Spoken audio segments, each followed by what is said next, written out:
परभणी जिल्हा परिषदेसाठी सकाळी 7:30 ते 9:30 या दरम्यान 8.92% मतदान झालंय, तर रायगड जिल्ह्यात सकाळी 9:30 वाजेपर्यंत 11.2% मतदान झालंय।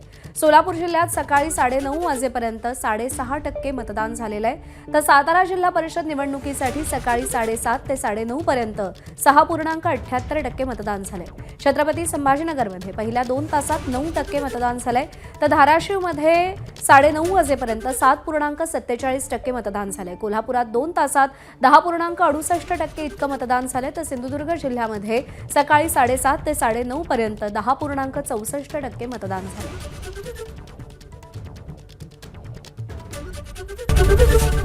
एबीपी माझा, उघडा डोळे बघा नीट।